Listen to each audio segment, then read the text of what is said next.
एक बात आपसे कहें, आज जो पूजा पाठ करने से रोकते हैं, आज जो धर्म में बाधा डालते हैं, जो धर्म पर प्रश्न खड़ा करते हैं, जो भगवान पर प्रश्न खड़ा करते हैं और जो धर्म करने वालों की हंसी उड़ाते हैं, इनसे बहुत अच्छे थे रावण, कुंभकर्ण, शिशुपाल जैसे लोग। इन्होंने पूजा पाठ बंद कभी नहीं किया। बोलो राधे राधे।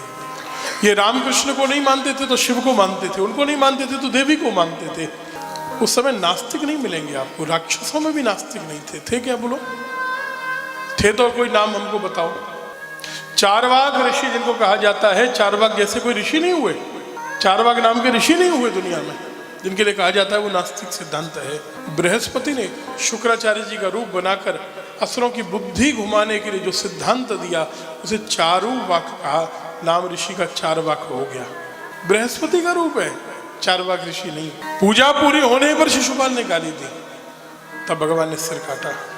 कितना बड़ा राजस्व यज्ञ, एक ही व्यक्ति व्यवस्था कैसे संभालेगा? व्यवस्थाएं बांटी गई। जैसे आपने इतना बड़ा यज्ञ किया विश्वनाथ जी, सबने अपनी अपनी व्यवस्था बांट ली।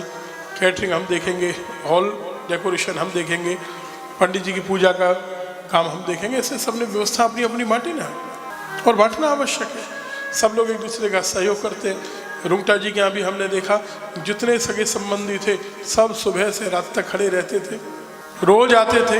एक दिन दो दिन फॉर्मेलिटीज करने के लिए नहीं आए। और आपके यहाँ भी हमने यही देखा कि जितने भी सगे संबंधी, अपने परिवारी जन हैं, मित्र जन हैं, वो लोग रोज आए और रोज उन्होंने पूरा सहयोग किया, पूरी कथा सुनी। ये तो जनरली अभी आप कथाओं में देख रहे हैं कि लोग एक दो दिन के लिए जाते हैं केवल, अब जाना पड़ेगा इसलिए, लेकिन लोगों को जितना समय मिला आए। कर्ण को दान का विभाग भगवान ने दिया। भीम जैसा भोजन करने वाला नहीं, उसकी भंडारी बना दिया। परोसने का कार्य देखिए, आज हमारी बुद्धि ज्यादा संकुचित है। उस समय का समाज ऐसे बहुत आगे था, मॉडर्न था। जब पार्वती जी ने यज्ञ किया तो परोसने का कार्य लक्ष्मी जी ने संभाला था, और जब महाराज युधिष्ठिर ने राजस्व यज्ञ किया तो परोसने की व्यवस्था द्रौपदी ने संभाली है, क्योंकि लोगों की दृष्टि शुद्ध होती थी। आज खोट दृष्टि में आया है।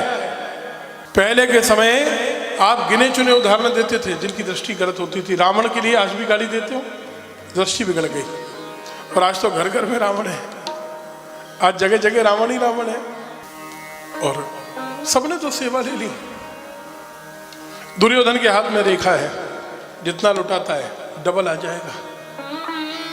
अक्षय रेखा देखकर धन की थैली उसके हाथ में दे दी, खजाना भी भरा और यज्ञ भी हो गया।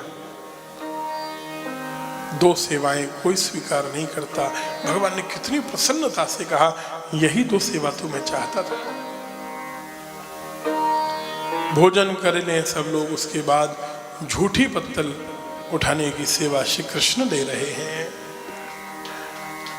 जितने लोग आ रहे हैं, अतिथि आ रहे हैं, उनके चरण धोना, उनकी जो जूते चप्पल हैं उनको साफ करके।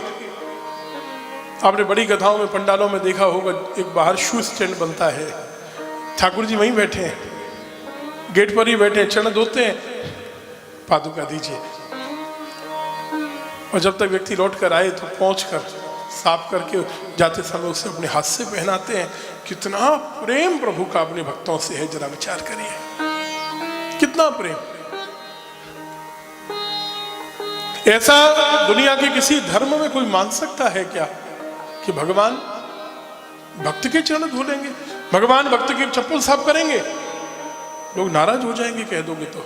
लेकिन हमारा सनातन धर्म कहता है कि भक्तों को भगवान की सेवा में जितना आनंद आता है, उससे ज्यादा भगवान को भक्तों की सेवा में आनंद आता है। दुर्योधन को जल थल का भ्रम हो गया। सतीश जी थल समझ के जल में जाकर गिरा। द्रौपदी और भीम हंस गए, दो हंसे। कृष्ण ने इशारा किया, कह दे। कृष्णा द्रौपदी ने कह दिया, अंधे के तो अंधे ही होते हैं।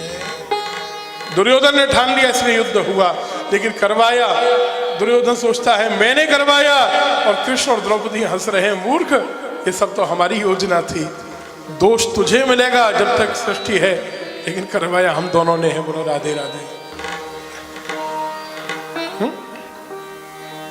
राम की न चाहे सो हुई, शाल बदंत वक्त विदुरथ को हराकर भगवान द्वारिका जी की रक्षा करते हैं। बलराम जी तीर्थ यात्रा पर गए, तीर्थ यात्रा करते रहनी चाहिए, बड़ी आवश्यक है।